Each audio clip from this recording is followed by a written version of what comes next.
அன்பான நேயர்களே, காலை வணக்கம். பேராயிரம் பரவி வானோர் எத்தும் பெம்மானே, பிரிவிலாடியார்க்கு என்றும் வாராத செல்வம் அறிவிப்பானே. மந்திரமோ தந்திரமோ மருந்துமாகி தீராத நோய் தீர்த்து அருளவல்லான் தன்னை திரிபுரத்தின் சிலைகை கொண்ட போரானை உள்ளிருக்கு வேணூரானை போற்றாதே ஆற்றனாள் போக்கினேனே. பால் நினைந்தூட்டும் தாயினும் சால பறிந்து நீ பாவியனுடைய ஊரினை உருக்கி உள்வழி பறிக்கு உலப்பிலா ஆனந்தமாய தேனினை சொரிந்து புறம் புறம் தெரிந்த செல்வமே சிவபெருமானே, யானுனை தொடர்ந்து சிக்கன பிடித்தேன் இங்கு எழுந்து அருள்வது இனியே. அன்பு சார்ந்த பெரியவர்களே, இன்று பங்குனி மாதம் 16ஆம் நாள் ஞாயிற்றுக்கிழமை. பிரதம மத்தியானம் 2:50 வரை இருக்கு. பின்னாடி துதிய திதி வந்துடுது. பிரதமன்னா பாட்டு 1 பேர், பாட்டு முகம்னு சொல்லுவாங்க, அமாவாசை கழிச்ச மறுநாளைக்கு. அதனால் இன்றைக்கி மத்தியானம் 3 மணி வரை கிட்டத்தட்ட இருக்குது. ரேவதி நட்சத்திரம் 6:37 வரை இருக்குது. அதுக்கப்புறம் அஸ்வதி நட்சத்திரம் வந்தது. ரேவதி இருக்கிற வரையும் அமிர்த யோகம், பின்னாடி சித்த யோகம். பிரதமையாக இருக்குது, ஆனால் யோகம் நன்றாக இருக்கிறது. ராகு காலம் ஞாயிற்றுக்கிழமை எப்போதுமே 4:30 முதல் 6 வரை, யமகண்டம் 12 முதல் 1:30 வரை, குளிகர் 3 முதல் 4:30 வரை, சூளம் மேற்கு, பரிகாரம் வெள்ளம். அன்பான நேயர்களே, இந்த ராசி கிரகங்கள்லாம் எப்படி இருக்கிறது என்று பார்ப்போம். இன்று குரு மீனத்தில் சூரியன், சந்திரன், சுக்கிரன், ராகு 4 கிரகங்கள் இருக்கிறது. அடுத்து ரிஷபத்தில் குரு இருக்கிறது, செவ்வாய் மிதுனத்தில் இருக்குது, கன்னியில் கேது இருக்குது, புதன் சனி கும்பத்தில் இருக்குது. இது இந்த கிரகங்களுடைய அமைப்பு. இந்த சந்திரன் இன்றைக்கி சாயந்தரம் வரையும் இருக்கும். அதுக்கப்புறம் மேஷத்துக்கு வந்துடும். ஏன்னா அதிபதி உடனே மேஷத்துக்கு வந்துடும். அன்பான நேயர்களே, ராசி பலன்கள்லாம் எப்படி இருக்குது பார்ப்போம். மேஷ ராசிக்கு இப்பொழுது நேரம் எப்படி இருக்கிறது? மேஷ ராசி என்பவர்களுக்கு குரு பகவான் 2ஆம் இடத்துல இருக்காரு. சனியும் புதனும் 11 இருக்குது. அருமையான நேரம். மேஷ ராசிக்கு நல்லதெல்லாம் நடக்கும், நல்ல காரியங்கள்லாம் நடக்கும். ஐயா, என்னையா தினப்படி சொல்லிலையா நல்ல காரியம் நல்ல காரியம்னா என்னையா நல்ல காரியம் நடக்கும்? நல்லதுன்னா எத்தனையோ இருக்குது, அவங்க வயதுக்கு தக்கப்படி. இப்போ குழந்தைகளாக இருந்து இப்போ 10 வயசில் ஒரு குழந்தை இருக்குன்னா அந்த காரியத்துக்கு என்ன நடக்கும்னா படிப்பு நல்லா வரும், பெற்றோர்களுக்கு நன்மை செய்யும். ஒரு 20 வயசு ஆச்சுன்னா வேலைக்கு போகலாம், 27 ஆயிடுச்சுன்னா கல்யாணம் பண்ணலாம், 30 ஆச்சுன்னா வீடு கட்டலாம். எப்படியெல்லாம் நன்மைகள், தொழில் துவங்கலாம். இப்படி அது அவங்கவுங்க வசதிக்கு வயதுக்கு தகுந்தபடி நன்மைகள்லாம் நடக்கும். அதுதான் நல்ல காரியம் என்பது. இது போல அப்பொழுது நடைபெறும். அதனால் ரிஷபராசி என்பதில் உங்களுக்கு கொஞ்சம் குரு சரியில்லை. இந்த குரு பேச்சு வரையும் நேரம் நல்ல இல்லை. அதனால் அவங்களுக்கு ராகுவான் 11 இருக்குது, சனி 10 இருக்குது. அது 2 நல்ல அமைப்பு. ஆனால் குரு ஜென்ம குரு இடமாற்றத்தை கொடுக்கும், பிரச்சனையில் உண்டு பண்ணும். அதனால் பார்த்து கவனமாக நடந்து கொள்ளுங்கள். அன்பான ரிஷபராசி என்பதில் கொஞ்சம் பொறுமையாக இருந்தால் இன்னும் ஒரு 1.5 மாதம் தான் இருக்குது. சித்திரை 28ஆம் தேதி குரு பேச்சு. அதுக்கப்புறம் உங்களுக்கு நல்ல அருமையான அமைப்பு. அன்பான மிதுன ராசி என்பவர்களே, உங்களுக்கு குரு 12ஆம் இடத்துல இருக்கார். உங்கள் ராசியில் செவ்வாய் இருக்குது. ராசியில் செவ்வாய் இருந்ததுன்னா என்ன பண்ணுன்னு கேட்டிங்கன்னா ஆரோக்கியத்தை கெடுக்கும், டென்ஷனை உண்டு பண்ணும், நல்லதெல்லாம் தாமதப்படுத்தும். அதனால் பார்த்து கவனமாக நடந்து கொள்ளுங்கள். நல்ல விரயமாக பண்ணுங்க, முடிஞ்சுன்னா சுப விரயமாக பண்ணுங்க. அப்படி பண்ணுறதுக்கு வாய்ப்பு இல்லைன்னா ஜாக்கிரதையாக நடந்து கொள்ளுங்கள். ஆனால் உங்களுக்கு 10ல் ராகு இருக்குது, அது ஒரு பெரிய அமைப்பு. தொழில் நன்றாக இருக்கும், அதனால் தொழிற்சாலம் நல்லா இருக்கும், வருமானம் வரும், ஆனால் செலவு அதிகமாகும். அன்பான கடகராசி என்பதில் உங்களுக்கு நேரம் நன்றாக இருக்கிறது. குரு 11ஆம் இடத்துல இருக்கார். ஆனால் மற்ற கிரகங்கள்லாம் பலமாக இல்லை. உங்களுக்கு குரு மட்டும் நன்றாக இருக்கிறாரு. அதனால் உங்களுக்கு நல்லதெல்லாம் நடக்கும், நல்ல காரியங்களாக நடக்கும். அன்பான சிம்மராசி என்பதில் உங்களுக்கு 10ஆம் இடத்துல குரு இருக்கார்.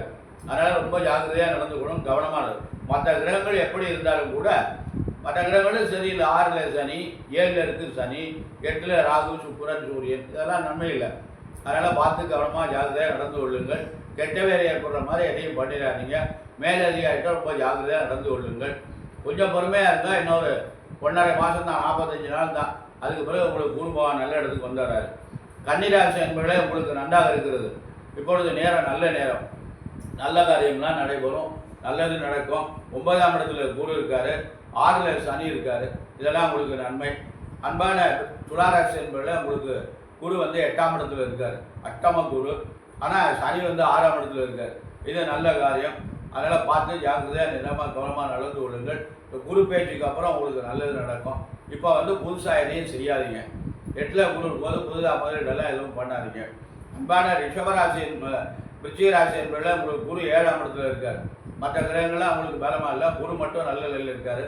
அதனால் நல்லதே நடக்கும், நல்ல காரியங்கள்லாம் நடைபெறும். அன்பான தனுசு ராசி என்பதில் உங்களுக்கு குரு 6ல் இருக்கார். ஆனால் தனுசு ராசி என்பதுக்கு சனியும் ராகு நல்ல இடத்துல இருக்காங்க. சனி 3ல் இருக்குது, ராகு வந்து 4ல் இருக்கார். இதெல்லாம் நல்ல அமைப்பு. இருப்பினும் குரு 6ல் இருக்கிறது ஆரோக்கியத்துக்கு எடுத்துப்போம், உடல்நிலை கிடக்கும். 7ல் செவ்வாய் இருக்கிறதும் அதுவும் நல்ல காரியங்களை தாமதப்படுத்தும். அதனால் பார்த்து கவனமாக நடந்து கொள்ளுங்கள். அன்பான மகர ராசி என்பதில் உங்களுக்கு வந்து 7.5 சனி இருக்கிறது. இருந்தாலும் குரு 5ஆம் இடத்துல இருக்காங்க, நல்லது. ராகு வந்து 3ஆம் இடத்துல இருக்காரு, அதுவும் நல்லது. அதனால் பார்த்து கவனமாக ஜாக்கிரதையாக நடந்து கொள்ள. 7 நடக்குது. இருந்தாலும் முதல் சுற்று, 2வது சுற்று, 3வது சுற்றுலாம் இருக்குது. பார்த்து ரொம்ப பொறுமையாக நிதானமாக கவனமாக நடந்து கொள்ளுங்கள், நல்லதே நடக்கும். அன்பான நேயர்களை கும்பராசி என்பவர்களை உங்களுக்கு ஜென்மச்சனி நடக்குது. உங்களுக்கு கிரகங்கள்லாம் பலமாக இல்லை, ரொம்ப நிதானமாக பொறுமையாக கவனமாக நடந்து கொள்ளுங்கள். அந்த குரு பயிற்சி உங்களுக்கு நல்ல சாதகமாக இருக்கிறது. அதாவது 11/5 மாதம் குரு பயிற்சி நடக்குது. அந்த குரு பயிற்சி உங்களுக்கு நல்ல சாதகமாக இருக்கிறது. அன்பான மீனராசி என்பவர்களை உங்களுக்கு 7 நடக்கிறது. குழப்பமான நிலை, நல்லதே நடக்காது, சிரமங்கள் தான் நிறைய நடந்து கொண்டு இருக்கிறது. அதனால் சில பேர் சொல்கிறாங்க மீனராசி அம்பர்களுக்கு யோகம் பிரமாதமாக இருக்குங்கிறது. அனுபவிச்சா தான் தெரியும். இந்த மீனராசி என்பவர்களாம் அனுபவிக்கின்ற போது தான் தெரியுது. அவங்க வாட்டுக்கு சொல்லிட்டு போகிறாங்க, அதெல்லாம் நம்பாதீங்க. ரொம்ப கவனமாக நடந்து கொள்ளுங்கள். 7.5 வேலை இருக்குது. முதல் சுற்று, 2வது சுற்று, 3வது சுற்று. சின்ன வயசாக இருந்தால் முதல் சுற்று, நடுத்தர வயசாக இருந்தால் 2வது சுற்று, என்ன எங்களை மாதிரி வயதானவங்களாக இருந்தால் 3வது சுற்று. அதனால் குரு பகவான் வந்து 9ஆம் இடத்தை பார்க்கிறார். அதனால வேணால் நன்மைன்னு சொல்லலாம். அடுத்து குரு இருக்கிற இடம் வந்து அவர் சரி 3ஆம் இடத்துல இருக்கார், அடுத்தவரும் சரியாக இருக்கார். அதனால் பார்த்து ரொம்ப கவனமாக நடந்து கொள்ளுங்கள். அன்பான மகர ராசி, கும்பராசி, மீனராசி என்பவர்களே உங்களுக்கு வந்து 7.5 தாக்கங்கள் இருக்கு. பார்த்து கவனமாக நடந்து கொள்ளுங்கள். அன்பான நேயர்களை இப்பொழுது நாம் ஒரு முக்கியமான ஒரு கருத்தினை நாம் பகிர்ந்து கொள்ளுவோம். இந்த பெண்களுக்கு வந்து திருமணம் வந்து தாமதமாகுது. ஆனால் இயற்கையாகவே இந்த காலத்தில் பெண்கள் வந்து ரொம்ப படிச்சுட்டு வேலை பார்த்துட்டு சம்பாதிக்கணும். ரொம்ப 30 வயசுக்கு மேலே தான் திருமணத்துக்கு சம்மதிக்கிறாங்க. அது வந்து பெரிய ஒரு காலத்தையே பயிர் செய்யுன்னு சொல்கிறாங்க. எது எப்படி என்ன தான் மருத்துவ வசதிகள் வந்து என்ன தான் வந்தாலும் எது எப்போ நடக்கணும்னு ஒன்று இருக்குது. இயற்கைக்கு மாறாக நம்ம எதையுமே பண்ண முடியாது. எப்படி போனாலும் பெண்களுக்கு 25 வயசுக்குள்ளே திருமணம் முடிஞ்சிடும். அப்போ தான் குழந்தை பேர் வந்து சௌகரியமாக இருக்கும். இல்லைன்னா குழந்தை தாமதமாகுது. அப்போ இருக்கவே இருக்குது, டெஸ்ட்டு பேபின்னு போயிடுறாங்க. பணம் இருக்குது, அதனால் ஒரு 15 லட்ச ரூபாய் கொடுத்தா டெஸ்ட்டு பேபி வந்துருக்குறாங்க. என்ன தான் டெஸ்ட்டு பேபி நீங்கள் பெற்றுட்டாலும் உங்கள் குழந்தையே ஆகாது. அதனால் திருமணத்தை வந்து தள்ளி போடக்கூடாது, நம்மளாக தள்ளி போடக்கூடாது. இயற்கையாக தள்ளி போகுதுன்னா அதை பற்றி கவலை இல்லை. அதை வந்து இறைவனை பிரார்த்தனை பண்ண நல்லது. இந்த திருமண தடை விலகுவதற்கு ஞான சம்பந்த பெருமான் ஒரு கோவில் இருக்குது. அந்த கோவிலில் இருக்கிற இறைவனை பற்றி பாடியிருக்கிறார். அந்த ஊருக்கு பேர் திருவேதிகுடின்னு பேர். அந்த திருவேதிகுடிங்கிறது எங்கே இருக்குது அப்படின்னா தஞ்சாவூர் டு கண்டியூர் வழியில், கண்டியூரிலிருந்து 1.5 கிலோமீட்டர் தொலைவில் இருக்குது அந்த திருவேதிகுடி. அங்கே இருக்கிற இறைவனை நாம் போய் பணி செய்தமையானால் அங்கே வந்து நமக்கு திருமண தடை நீங்குது. நான் நிறைய பார்த்துருக்கேன் அந்த கோவிலில் நிறைய. நான் ஒரு தடவை போயிருந்தேன். இப்போ நான் போகும்போது 2 திருமண தம்பதி வந்திருந்தாங்க. அதாவது திருமணம் முடிஞ்சு அங்கேருந்து அப்படியே மாலையோடு வந்திருந்தாங்க. அவங்களுக்கு அந்த கோயிலுக்கு வந்து அதுக்கப்புறம் சிவாஜி இப்போ தான் வந்துட்டு போனாங்க, திருமணம் நடந்திருக்கு, அதான் வந்து தரிசனம் பண்ணிட்டு போகிறாங்க அப்படின்னு வந்து தரிசனம் பண்ணிட்டு போனாங்க. அது மாதிரி நானும் ஒரு பையனை கூப்பிட்டு போனேன். ஆனால் அந்த பையன் கொஞ்சம் லேட்டாகிடுது. ஆனால் 6 மாதத்துக்குள்ளே கல்யாணம் முடிஞ்சிது. அதனால் அதுக்கு வந்து ஒரு 11 பதியம் இருக்குது. அந்த பதியத்தை நம்ம பாராயணம் பண்ணணும். அங்கேயே சொல்கிறாங்க, அங்கே ஒரு பதியம் மட்டும் கொடுக்குறாங்க. அதில் 11 பதியம் இருக்குது. அந்த பதியம் எப்படின்னா நீருவரி ஆடு அறவோடு ஆமை மன என்பு நிறை பூண்பர் இடமும் ஏறுவரி யாவரும் இறஞ்சு கடல் ஆதியர் இருந்த இடமாம் தாறுவர் விரி பூகம் மலி வாழை விரை நார இணை வாழை மடுவில் வேறு பிரியாது விளையாட வயல் வேதிகுடியே அப்படின்னு சொல்றாங்க. அந்த அங்கே வந்து தஞ்சை மாவட்டம் அது. அதனால் அந்த கோவிலை சுற்றி வர நிறைய விவசாயங்கள் வயல் பண்ணுறது, வாழை மரம்லாம் நிறைய இருக்கும் அங்கே. அதனால் அந்த கோவில் பழமையான கோவில், ரொம்ப பழமையான கோவில். ஒரு 1500 ஆண்டுகளுக்கு முன்னாடி கட்டப்பட்ட கோயிலாக இருக்குன்னு நினைக்கிறேன். அவ்வளோ சிங்கக்கல் திருப்பணி, ஆனால் சுவாமிகள் மட்டும் கருங்கல் திருப்பணி மாதிரி தெரியுது. அதனால் அன்பான நேயர்களே, இது வந்து ஞானசம்பந்தர் இயற்றிய பாடல். இது வந்து அருமையான பாடல். இந்த பாடல் எப்படின்னு கேட்டிங்கன்னா 11 பாடல் இருக்குது. இதை வாங்கி வச்சுக்கிட்டு இந்த பாடலை வந்து தேவாரத்தில் இருக்குது. அதை வந்து நீங்கள் அந்த பதியத்தை வாங்கிச்சுன்னு நீங்கள் தினசரி இந்த பெண்கள் பாராயணம் பண்ணால், ஆண்களும் பாராயணம் பண்ணால் திருமணம் தடையின்றி நடைபெறும்.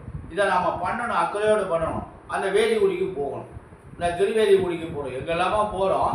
ஆனால் அந்த திருவேதிகுடி அங்கே திருச்சோற்றுத்துறைன்னு ஒரு ஊர் இருக்குது. அதுவும் ஞானசம்பந்தர் பாடிக்கிறார். அங்கே தினம் அன்னதானம் நடந்துகிட்டே இருந்திருக்கு, சாப்பாடு வந்து நடந்துட்டு இருக்கு. ஆனால் இப்போ அந்த கோயிலில் முறையாக பூஜை பண்ணுறதுக்கெல்லாம் கூட ஏதோ ஆள் இல்லை அப்படின்னு ஒரு தகவல் இருந்தது. இப்போ என்ன பண்ணுறாங்கன்னு தெரியல. முறையாக பூஜை பண்ணுறதுக்கு ஒரு சிவாச்சாரியர் இல்லை அப்படின்னு சொல்லிட்டு இருந்தாங்க. ஏன்னா அது அறநிலைத்துறை கட்டுப்பாட்டுக்குள்ளே இருக்குது, ஒழுங்காக சம்பளம் கொடுக்குறது இல்லை. சரி, அதில் பெரிய கருங்கல் திருப்பணியான கோவில். அந்த ஊரில் இருந்த பாரம்பரியமாக பூஜை பண்ணிட்டு சிவாச்சாரியர்லாம் ஒன்று வருமானத்தினால எல்லாத்தையும் போட்டுட்டு போயிட்டாங்க. அதனால் நான் சில கோயிலெல்லாம் ரொம்ப பாழடைந்து இருக்கிறது. அங்கே பார்த்தீங்கன்னா அந்த கண்டியூர்லேருந்து கண்டியூர், திருவாலம்பொழி பாடல் பெற்ற ஸ்தலம், பிரமாதமான கோயில். அங்கே பூஜை நடக்கிறதுக்கெல்லாம் வாய்ப்பு இல்லை, இல்லாமல் ஏதோ நடந்துட்டு இருக்கு. அப்படின்னு நடுக்காவேரின்னு ஒரு ஊர். அது அங்கெல்லாம் கோவில்கள் வந்து ஞானசம்பந்தர் பாடிய ஸ்தலங்கள் எல்லாம் அருமையான ஸ்தலங்கள் நிறைய தஞ்சை மாவட்டத்தில், தஞ்சாவூரை சுற்றி வர நிறைய இருக்குது. திருவையாறு, கண்டியூர், திருச்சோற்றுத்துறை, திருவேதிகுடி, திருவாலம்பொழி, இதெல்லாம் அருமையான ஸ்தலங்கள். அங்கெல்லாம் பார்த்தீங்கன்னா அருமையான பாரம்பரியமான ஆலயங்கள்லாம் இருக்குது. அதனால் நம்ம திருவேதிகுடிக்கு நீங்கள் அவசியம் ஒரு முறை அந்த திருமணம் ஆகாதவங்கள்லாம் போயிட்டு அந்த பதியத்தை பாராயணம் செய்து அந்த இறைவனை பிரார்த்தனை பண்ணி வந்தீங்கன்னா நமக்கு திருமணம் தடையில்லாமல் நடக்கும். அன்பான நேயர்களில் கொஞ்சம் எல்லாரையும் பகிர்ந்து கொள்ளுங்கள், எல்லாத்தையும் இந்த தகவலை சொல்லுங்க. இந்த யூடியூப்பில் பார்க்க உங்களுக்கு வேண்டிய நண்பர்கள் வீட்டில் ஆண் பெண் திருமணம் தாமதத்துக்கு இருந்தாங்கன்னா அவங்கள்ட்ட இது வந்து நம்ம ஒரு அருமையான புண்ணியமான தகவல். ஏன்னா நம்ம சொல்லி அதை கேட்டு அவங்க அந்த கோயிலுக்கு போயிட்டு வந்து கல்யாணம் முடிஞ்சால் நமக்கு ஒரு பெரிய புண்ணியம். அதனால் அன்பான நேயர்களை அவசியம் இந்த தகவலை வந்து எல்லாரிடம் பகிர்ந்து கொண்டு, அன்பான நேயர்களை எல்லாரும் எல்லா நலன்களும் பெற்று பல்லாயிரத்தாண்டு வாழ வேண்டும் என்று சொல்லி அந்த திருவேதிகுடி ஐயனை பிரார்த்தனை செய்து, வள்ளல் பெருமான் முருகப்பெருமானையும் பிரார்த்தனை செய்து நிறைவு செய்கிறேன். நன்றி, வணக்கம்.